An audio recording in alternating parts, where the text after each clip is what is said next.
ఒక తిరుగుబాటులో జనంలో కనిపించిన ప్రజా చైతన్యం మాత్రం పూర్తిగా కొత్తని చెప్పాలి.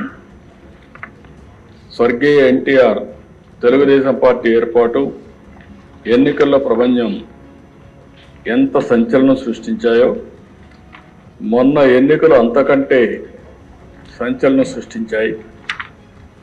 అదే 93% స్ట్రైక్ రేట్, 57% ఓట్ షేర్. 46 ఏళ్లుగా నేను రాజకీయాలు చూశాను, ఎన్నికల్లో భాగస్వామినయ్యాను. కానీ ఆంధ్ర రాష్ట్ర చరిత్రలో మునుపెప్పుడూ చూడని ప్రజా తీర్పు, ప్రజలు బాధ్యతతో నమ్మకంతో రాష్ట్రాన్ని కాపాడుకోవాలి అనే ఒక గట్టి సంకల్పంతో ఓటేసి తీర్పిచ్చారు.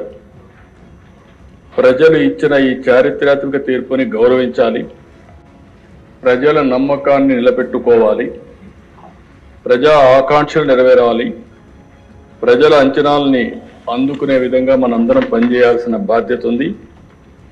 అందుకే ఈ ప్రభుత్వం అనునిత్యం ఆలోచించుకుంటూ ఏ విధంగా ముందుకు పోవాలనో ముందుకు పోయే ప్రయత్నాలు చేస్తున్నాం. అయితే దిశ ఇది జరిగినప్పుడు కూడా ఒక విషయం మీకు చెప్పాలి. ఆంధ్రప్రదేశ్ రాష్ట్రంలో ఆ రోజు సమైక్య ఆంధ్రప్రదేశ్లో కానీ ఇప్పుడు నవ్య ఆంధ్రప్రదేశ్లో కానీ మరే ఏ నేతకు దక్కని గౌరవం నాకు దక్కింది. ఇన్ని సంవత్సరాలు సమైక్య ఆంధ్రప్రదేశ్లో 9 సంవత్సరాలు అందరికంటే ఎక్కువ ముఖ్యమంత్రిగా ఉండే అవకాశం వచ్చింది. 10 సంవత్సరాలు ప్రతిపక్ష నాయకుడిగా పనిచేసే అవకాశం వచ్చింది. అదే మరి ఇక్కడ ఒకసారి రెండోసారి ముఖ్యమంత్రిగా ఒకసారి ప్రతిపక్షంలో పనిచేసే అవకాశం ప్రజలు ఇచ్చారు. అదే ఇంకొక విధంగా దిశ అనునిత్యం కష్టపడి పనిచేయడం, నిజాయితీగా ఉండడం, అనుక్షణం ప్రజలు వాళ్ళ బిడ్డల సంక్షేమమే ధ్యేయంగా పనిచేస్తూ వచ్చాను. అందుకే 4 దశాబ్దాలుగా ప్రజలు ఆదరించారు.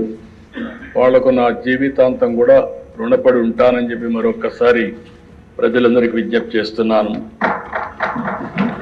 మొట్టమొదటిసారి అధ్యక్ష 1978 నేను ఎమ్మెల్యే అయ్యాను. అప్పటి నుంచి ప్రజల కోసం పనిచేయడం, అనునిత్యం అధ్యయనం చేయడం, నిత్య విద్యార్థిగా నేర్చుకోవడం, నేర్చుకున్న విషయాల్ని ప్రజలకు న్యాయం జరిగే విధంగా ఏమేం చేయాలో చేసుకుంటూ ముందుకు వచ్చాం. 46 సంవత్సరాల కంటే ముందు ఎన్నో పదవుల్లో చేపట్టిన 46 ఏళ్లుగా నా రాజకీయ జీవితంలో ఎన్నో పదవులు చూశాను, ఎన్నో కష్టాలు చూశాను, అవమానాలు పడ్డాను. కడాన నా మీద క్లేమోర్ మైన్స్ 24 బ్లాస్ట్ చేస్తే సాక్షాత్ వెంకటేశ్వర స్వామి నన్ను కాపాడాడు, ప్రాణభిక్ష పెట్టాడు, పునర్జన్మ కల్పించాడు.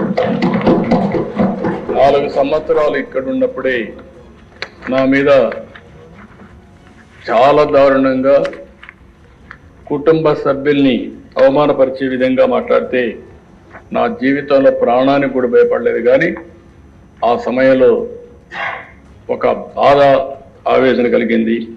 అలాంటి వేధింపులు కూడా గురయ్యాను. కడకు జైలు కూడా పంపించే పరిస్థితి వచ్చారు. కానీ ఆ దిశ నేను ఏ తప్పు చేయలేదు, ఏ తప్పు చేయను. అనుక్షణం ప్రజల కోసం పనిచేస్తా. ఇలాంటి ఇబ్బందులు పెట్టినప్పుడంతా కూడా ఇంకా మనోధైర్యాన్ని పెంచుకొని ఇంకా నేను ఏం చేయగలుగుతాను, ఏం చేస్తే ప్రజల రుణం తీర్చుకోగలుగుతాను ఆలోచించి ముందుకు పోతూ వచ్చాను. చాలా అరుదైన సంఘటన నా జీవితంలో చూశాను. నేను జైల్లో ఉన్నప్పుడు 53 రోజులు మీరు చూసే అధ్యక్ష, 80 దేశాల్లో తెలుగు వారు 53 రోజులు రోడ్డు మీదకి వచ్చి ఎక్కడికక్కడ పోరాటాలు చేశారంటే అది నా జీవితంలో ఎప్పుడూ మరిచిపోలేని సంఘటన అని చెప్పి కూడా నేను మీకు తెలియజేస్తున్నా. అందుకని ప్రజలు మనకిచ్చిన స్థానాన్ని ఎవరు చెరపాలన్నా చెరపలేరు. అందుకని ఈరోజు మళ్ళీ ఈరోజు మీరు చూస్తే 4వసారి ముఖ్యమంత్రి. ఇది అరుదైన అనుభవం. 4వసారి ముఖ్యమంత్రి అయ్యాం. అవినీతి, డబ్బులు కానీ, కులం కానీ, మతం కానీ, ప్రాంతం కానీ, వర్గం వంటి అంశాలు తీవ్రంగా ప్రభావితం చేస్తున్న ఈ రోజుల్లో నా మీద ఈ నమ్మకం పెట్టుకున్నారంటే అది నా జీవితంలో ఎప్పుడు మరిచిపోలేనని చెప్పి కూడా నేను మీకు తెలియజేస్తున్నా. అధికారం నాకు కొత్త కాదు, సీఎం కుర్చీ అంతకంటే కొత్త కాదు, కేంద్ర రాజకీయాలు కూడా నాకు కొత్త కాదు. తెలుగుదేశం పార్టీ ఒక ప్రాంతీయ పార్టీగా ఉండి దేశ రాజకీయాల్లో కీలక పాత్ర అనేక సందర్భాల్లో పోషించాం. అది తెలుగుదేశం పార్టీ చరిత్ర అని చెప్పి కూడా నేను మీకు తెలియజేస్తున్నాను. ఇన్ని చూసిన నాకు ఈరోజు మీరు చూస్తే అధ్యక్ష 95లో మొట్టమొదటిసారి ముఖ్యమంత్రి అయ్యాను. మళ్ళీ 99లోనే కంటిన్యూ అయ్యాను. 2014లో ముఖ్యమంత్రి అయ్యాను. 2024లో మళ్ళా ముఖ్యమంత్రి అయ్యాను.